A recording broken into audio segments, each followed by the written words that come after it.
विघ्नहर्ता श्री गणेश, श्री गणेश, श्री गणेश। गणेश जी, मैं जो आपको महादेव के 19 अवतारों की कथा बताने जा रहा हूँ, उनमें प्रथम नाम प्रभु पिपलाद का आता है। प्रभु पिपलाद? मनुष्य जाति के कल्याण के लिए प्रभु ने अपनी लीला अनुसार साधारण मनुष्य के बालक के रूप में जन्म लिया, किंतु दुख की बात तो ये थी कि उनके जन्म लेते ही उनकी माता सुवर्चा को उनका त्याग करने के लिए विवश होना पड़ा।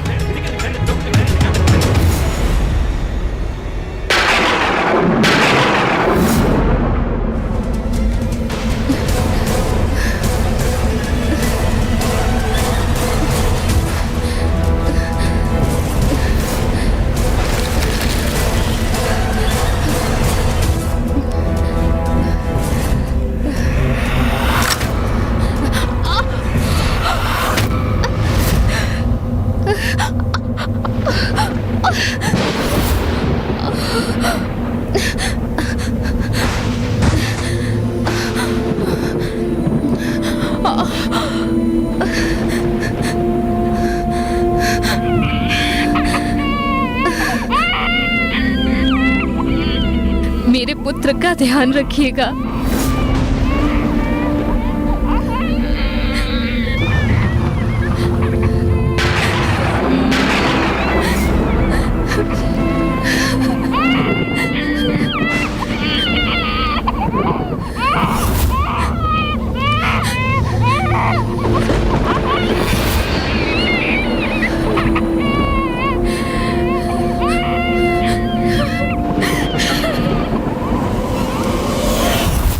कोई माता अपने नवजात शिशु को वन में वृक्ष के नीचे छोड़कर कैसे जा सकती है? इसके कारण थे शनिदेव। शनिदेव? वही शनिदेव जो नवग्रहों में से एक है? हाँ, वही कर्म फलदाता। कठोर वक्र दृष्टि है उनकी, वही हैं शनिदेव। और उन्हीं को ही नियंत्रित करने के लिए प्रभु महादेव को उनका पहला अवतार लेना पड़ा। दशानन जी, सत्य तो ये है कि मेरे मन में भी शनिदेव को लेकर अनेकों प्रश्न हैं। सर्वप्रथम तो आप मुझे ये बताइए कि देव अर्थात तो देवता होता है, फिर ऐसा क्या कारण है लंकेश कि शेष ग्रहों को छोड़कर केवल इन्हीं एक ग्रह के नाम के बाद देव शब्द जुड़कर वे शनिदेव बन गए, जबकि वो तो मात्र 9 ग्रहों में से एक है। और ये भी कि मनुष्य हो अथवा देवता, सभी उनसे भयभीत क्यों रहते हैं, और विशेष रूप से उनकी वक्र दृष्टि का भय सभी पर क्यों छाया रहता है? उनके प्रत्यक्ष दर्शन क्यों नहीं हो सकते? उन्हें कर्मदाता क्यों कहा जाता है?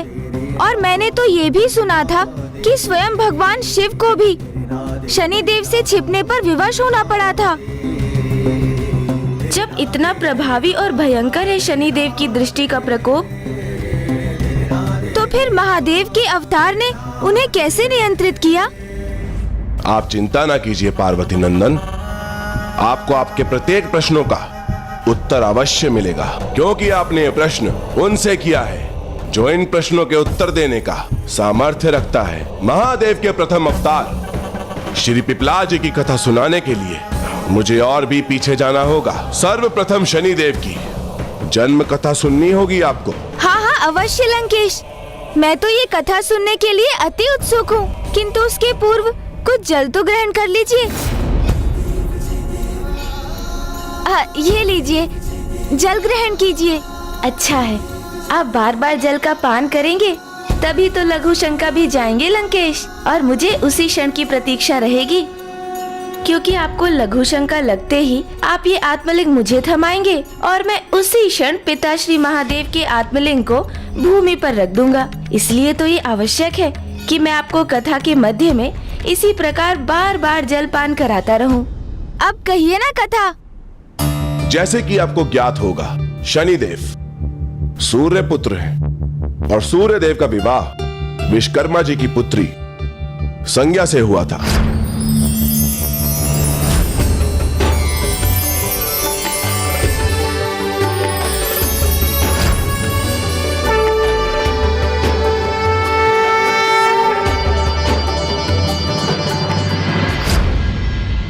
अर्थात शनिदेव के माता पिता सूर्यदेव एवं माता संज्ञा है? नहीं, देवी संज्ञा शनिदेव की माता नहीं थी। तो फिर कौन है उनकी माता? वही तो मैं कहने जा रहा हूँ गणेश जी, मुझे एक बार कथा सुनाने तो दीजिए। हाँ अवश्य, आप कहिए ना। सूर्यदेव और देवी संज्ञा की 3 संतान थी। प्रथम संतान मनु, फिर यम और उनकी तृतीय संतान देवी यमुना थी, जो कालांतर में जाके यमुना नदी में परिवर्तित हुई। फिर शनिदेव का जन्म कब हुआ और उनकी माता कौन थी? ये लीजिए, जल ग्रहण कीजिए।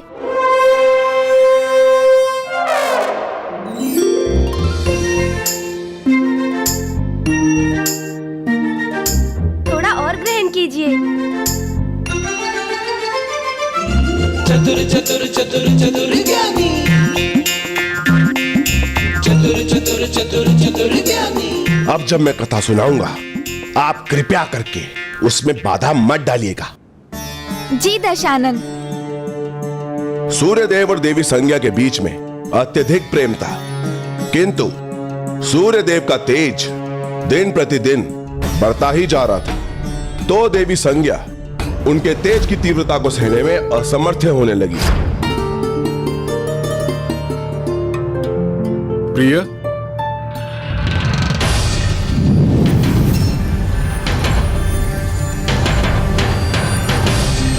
प्रिय,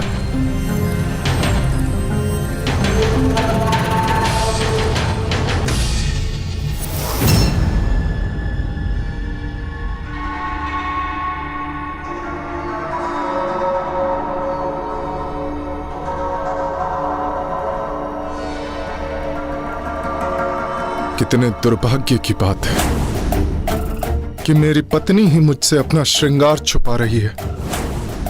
नहीं स्वामी, मैं स्वयं को आपसे छिपाने का प्रयास नहीं कर रही थी। मुझसे तो बस आपका तेज सहन नहीं हो रहा है। अर्थात अब मैं अपनी पत्नी, अपनी जीवन संगनी के लिए असहनीय हो गया हूं। तो क्या लाभ हमारे साथ निवास करने का? आप मुझे छोड़कर कहीं भी जाने के लिए स्वतंत्र हैं देवी। स्वामी, स्वामी, स्वामी, मेरी किसी बात को अन्यथा ना ले। बस, मुझे कुछ और नहीं सुनना। स्वामी,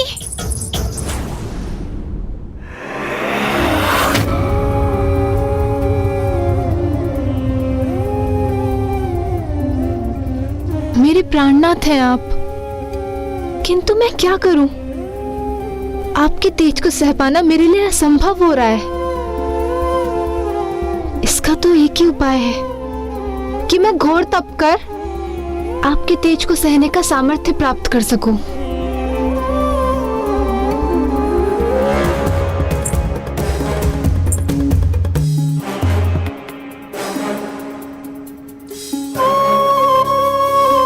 किंतु अभी मैं आपको छोड़ के गई तो आप इसका कोई अन्य अनर्थ ना निकाल लें और इससे हमारे मध्य में दूरी और ना बढ़ जाए। आपको और आपकी संतानों को ऐसे एकाकी छोड़कर मैं तो क्या, मेरी परछाई भी नहीं जाएगी। किंतु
देवी, मैं सूर्यदेव की पत्नी संज्ञा हूँ और आप मेरी छाया हैं।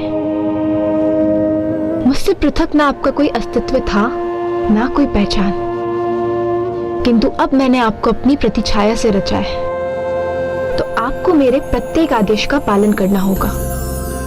अवश्य देवी संज्ञा, आपकी छाया होने के नाते आपके प्रत्येक आदेश का पालन करना मेरा धर्म है। कहिए, आपका क्या आदेश है? मैं अपने स्वामी का तेज सह पाने में असमर्थ हूँ और स्वयं को उनके योग्य बनाने के लिए मैं तप करने जाना चाहती हूँ, किंतु मैं ये भी चाहती हूँ कि मेरी अनुपस्थिति का भान किसी को ना हो, स्वामी को भी नहीं। इसलिए मेरे यहाँ लौटने तक आपको देवी संज्ञा बनकर यहाँ पे रहना होगा। आप मेरी छाया से उत्पन्न हुई हैं, इसलिए आप पर स्वामी के तेज का कोई प्रभाव नहीं पड़ेगा। आपको मेरे पति और संतानों के प्रति मेरे सभी दायित्व निभाने होंगे। ये आप क्या कह रही हैं देवी संज्ञा? मेरे पति सूर्यदेव के साथ आपको गृहस्थ जीवन का निर्वाह करना होगा, समस्त संसारिक सुख देने होंगे आपको उन्हें, यही मेरी आज्ञा है।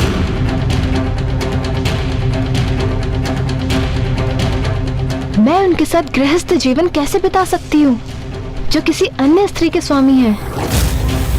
मैं उनके साथ ऐसा कपट कैसे कर सकती हूँ? नहीं, मैं आपके आदेश का पालन नहीं कर सकती। ये कैसी विडंबना है, कैसी विचित्र दुविधा में डाल दिया माता संज्ञा ने माता छाया को। कोई स्त्री किसी अन्य स्त्री के पति के साथ कैसे दाम्पत्य जीवन बिता सकती है? क्योंकि वो ऐसा करने में विवश जो थी। आपका ये रूप, रंग, आकार सब मेरा दिया हुआ है, इसलिए आप मेरे आदेश को नकार नहीं सकती। मेरा ये तप करना अति आवश्यक है और इस अंतराल में आपका यहाँ रहकर मेरे परिवार की देखरेख करना अनिवार्य है। और जब मैं यहाँ लौटूं, तो आपको मुझ में पुनः समाहित होना होगा और आपको मुझे एक और वचन देना होगा कि हमारे इस संवाद की सूचना किसी को नहीं होनी चाहिए और किसी को ये ज्ञात नहीं होना चाहिए कि आप देवी संज्ञा नहीं, देवी छाया है।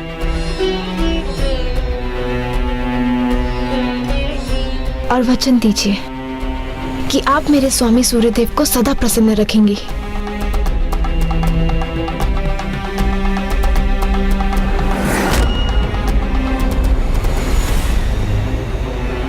मैं आपको वचन देती हूँ, मैं आपको वचन देती हूँ।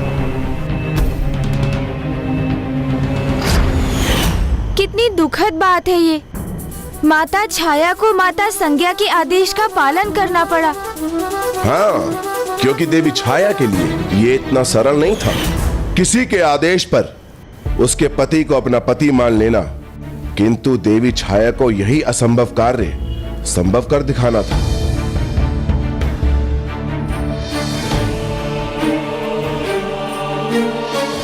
रुकिए।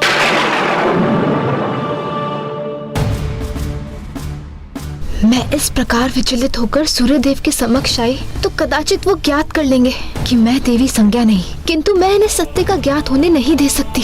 ये वचन दिया है मैंने देवी संज्ञा को।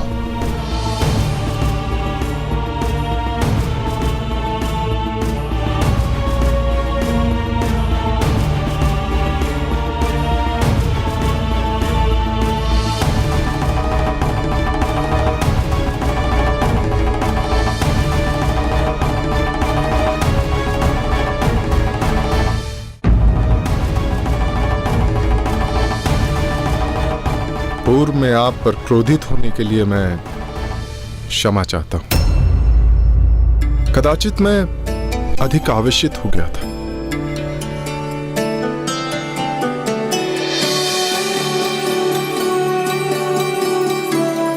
मैं तो आपसे अत्यधिक प्रेम करता हूं और क्षमा चाहता हूं कि मेरा तेज आपके लिए असहनीय हो जाता है।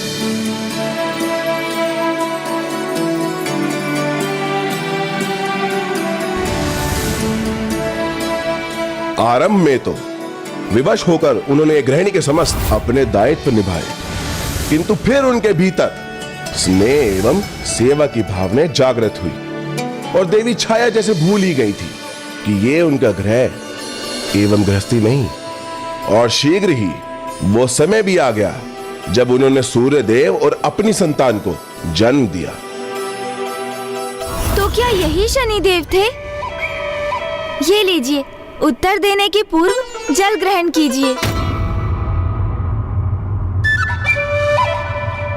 मुझे ज्ञात है आपको बार बार टोकने से आप छल्ला रहे हैं लंकेश, किंतु युक्ति तो मेरी यही है कि जलपान करा करा कर मैं आपका उदर इतना भर दूं कि आप लघु शंका जाने के लिए विवश हो जाएं, क्योंकि नहीं जा पाएंगे लंकेश तब लंका, जब उन्हें व्याकुल करेगी उनकी आई लघु शंका।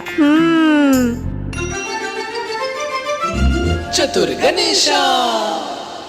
नहीं, वो शनिदेव नहीं, मनु थे, जिनके जन्म के उपरांत देवी छाया ने अपनी गृहस्थी अर्थात चारों संतानों एवं सूर्य देव की सेवा में अपने आप को पूर्ण रूप से व्यस्त कर लिया।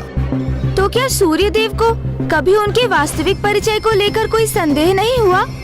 उन्हें संदेह तो अवश्य हुआ था, किंतु दो स्त्रियों में समानता कितनी ही हो, पति अपनी पत्नी को ना पहचाने ऐसा संभव नहीं। किंतु आरंभ में जो सूर्य देव को प्रतीत हुआ कि देवी संज्ञा के भेद में उन्हें जो प्रतीत हो रहा था, वो श्रृंगार की घटना के उपरांत देवी संज्ञा स्वयं में परिवर्तन ले आई, किंतु फिर भी उनका संक्षेप पूर्ण रूप से शांत नहीं हुआ और देवी छाया ने स्वयं को पूर्ण रूप से सूर्य देव के परिवार के प्रति समर्पित कर दिया। तो वो उनकी दूसरी संतान शनिदेव के साथ गर्भवती थी। तब कुछ ऐसा घटित हुआ कि पूर्ण रूप से सब कुछ परिवर्तित हो गया।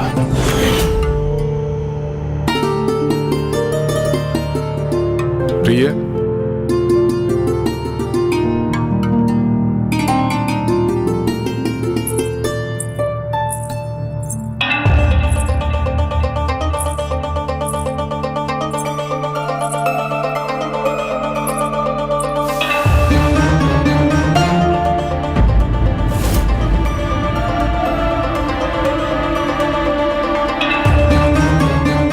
दर्पण पिघल गया, किंतु देवी संज्ञा पर मेरे तेज का कोई प्रभाव नहीं हुआ।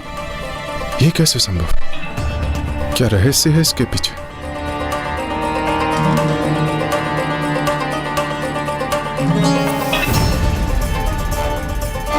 आप तो मुझे अपलक देख रही हैं। आपका तेज इतना दिव्य और इतना मनोरम है कि मन करता है कि बिना पलक झपकाए बस आपको ही देखते रहें। अच्छा, तो आपको मेरे तेज से कोई समस्या नहीं है? कैसी समस्या प्रभु? एक समय था जब आप मुझे एक क्षण भी नहीं देख पाती थी, और आज आप अलग देख रही हैं। वो सत्य था या ये सत्य है?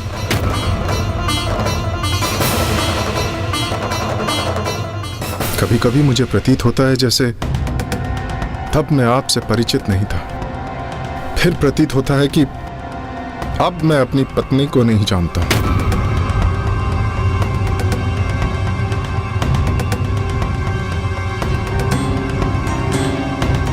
अब हमारे संबंध में वो दृढ़ता है जो पूर्व में नहीं थी। हम दोनों, हमारा परिवार आनंदित है, किंतु फिर भी एक दीर्घ समय से मुझे किसी कमी का आभास हो रहा है। आप ऐसा क्यों कह रहे हैं स्वामी? क्या मैंने आपकी सेवा में कोई कमी शेष रहने दी? क्या मैंने आपकी प्रत्येक आज्ञा का पालन नहीं किया? किंतु अनेकों बार आपको देखकर ऐसा प्रतीत होता है जैसे मेरी संज्ञा मेरे समक्ष होकर भी मेरे समीप नहीं। कभी कभी मुझे प्रतीत होता है कि मैं संज्ञा के साथ नहीं, उसकी छाया के साथ।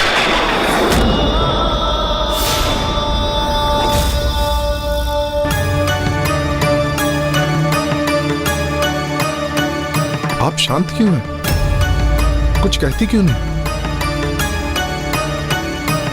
मेरी पत्नी होकर भी आप मुझसे कुछ छुपा रही हैं?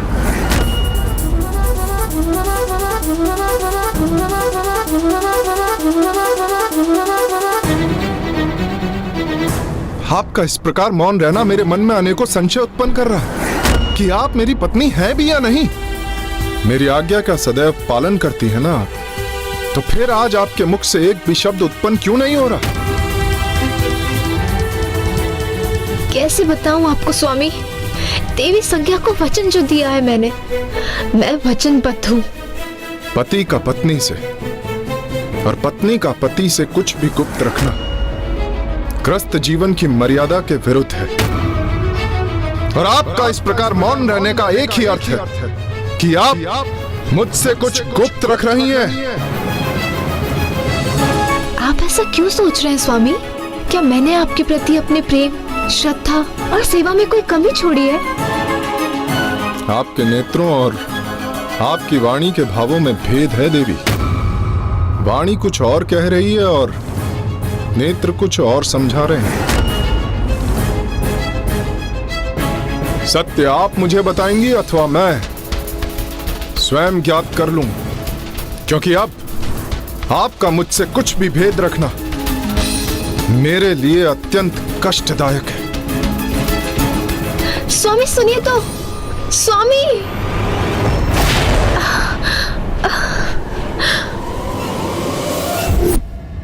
माता छाया कितनी लाचार थी। वो सत्य को उजागर भी नहीं कर सकती और फिर उसे गुप्त भी नहीं रख सकती थी। और फिर जैसे जैसे समय बढ़ता गया, उन दोनों के मध्य भेद बढ़ते गए और सूर्यदेव ने अपनी सेवा से उन्हें वंचित कर दिया।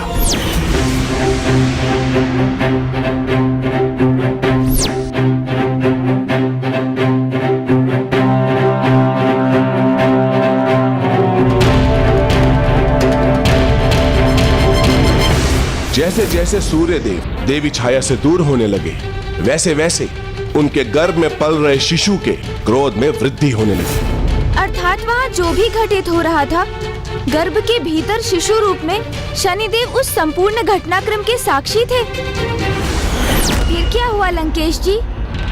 सूर्यदेव के व्यवहार में आते परिवर्तन और उनकी पीड़ा में वृद्धि से देवी छाया को कष्ट होने लगा और देवी छाया ने वो निर्णय लिया जो कदाचित उन्हें नहीं लेना चाहिए था।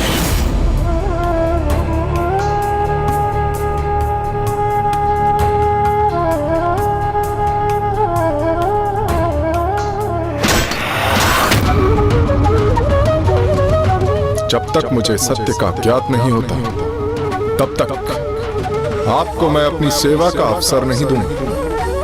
आज से मैं आपको अपने सभी कर्तव्यों से मुक्त करता हूं।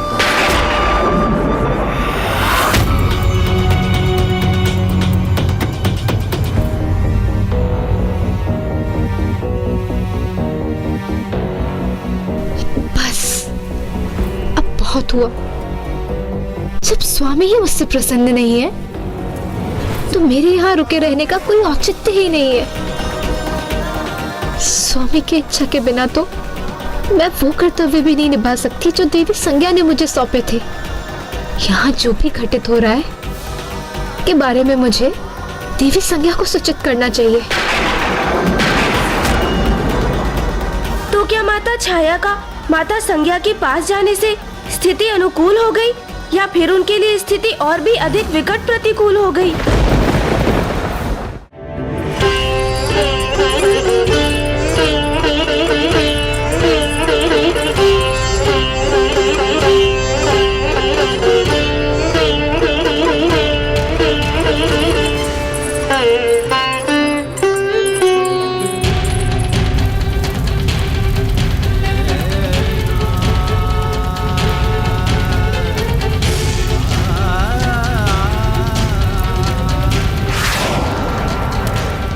देवी छाया ये भूल गई थी कि सूर्यदेव की दृष्टि कभी भी किसी पे भी पड़ सकती है।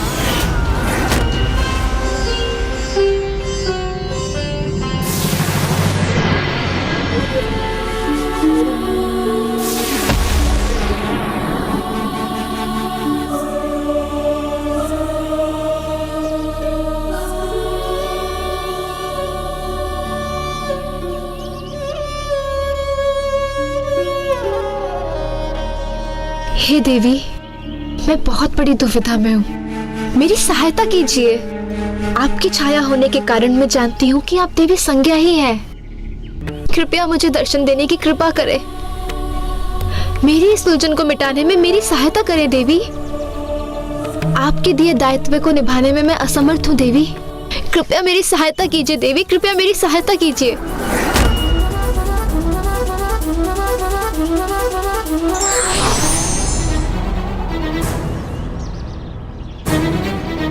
देवी संज्ञा।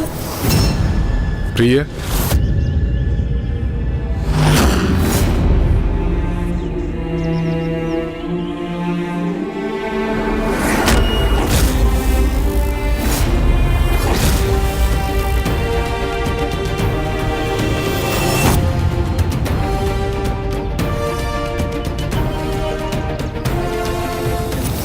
सूर्यदेव के आते ही देवी संज्ञा पुनः मुड़ गई, मुख मोड़ लिया अपने स्वामी से। अर्थात अब सूर्यदेव को ज्ञात हो चुका है कि उनके तेज के समक्ष जो खड़ी रह सकती है वो केवल मैं हूँ, इसलिए अब वो मुझे ही स्वीकार करेंगे, देवी संज्ञा को नहीं। पुनः देवी संज्ञा को समक्ष पाकर सूर्यदेव उन्हीं की ओर बढ़ने लगे। स्वामी मेरे प्रति इतना कठोर क्यों हो गए? मुझ पर तनिक भी ध्यान नहीं है उनका।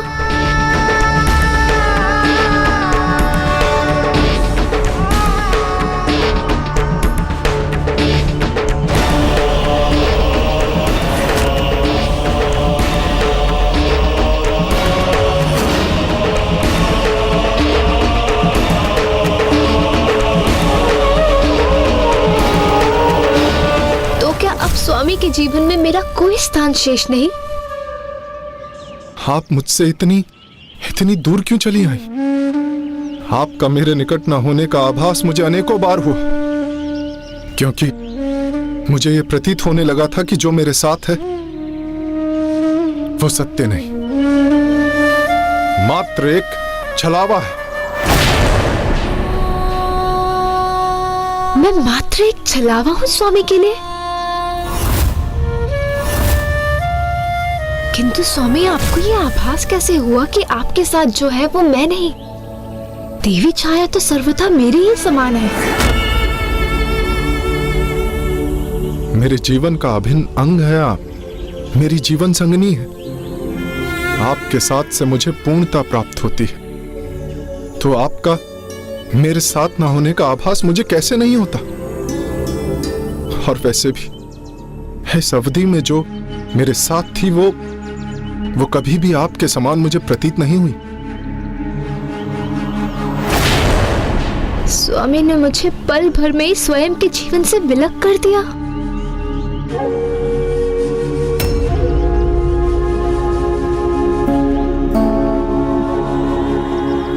कैसे न ज्ञात होता मुझे कि आपके स्थान पर वो कोई और है, क्योंकि जब आप मेरे साथ होती हैं तो मेरे भीतर स्नेह का सागर उमड़ पड़ता है, और वो आपकी छाया, वो तो उस स्नेह सागर की कुछ बूंदों के समान ही थी।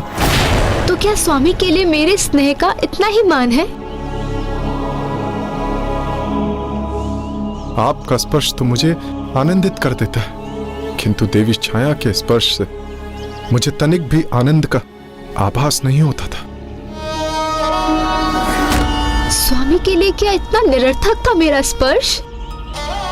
आपको अंक लगाकर मेरा तन मन शांत हो जाता है, किंतु देवी छाया को अंक लगाकर अधूरापन जैसे मेरे हृदय को चुभता था। मेरे साथ बिताए इतने वर्ष स्वामी को अधूरेपन का ही आभास होता रहा।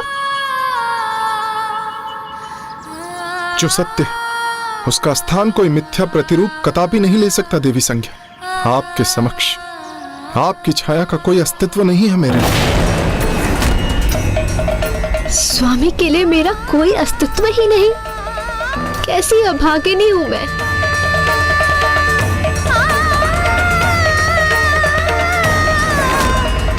इसलिए आप मेरे साथ लौट चलिए देवी संज्ञा, क्योंकि मुझे कोई और नहीं, केवल आपका साथ चाहिए।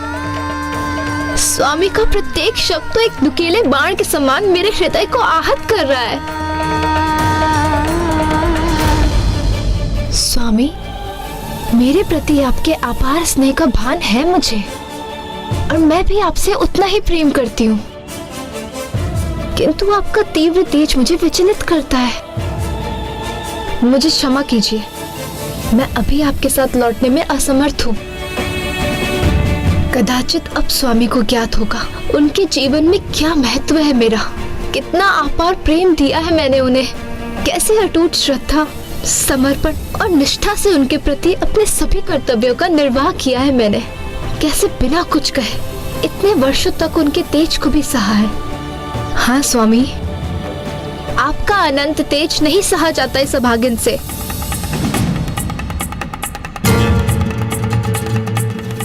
अब ज्ञात होगा स्वामी को कि कितना त्याग किया है मैंने उनके लिए।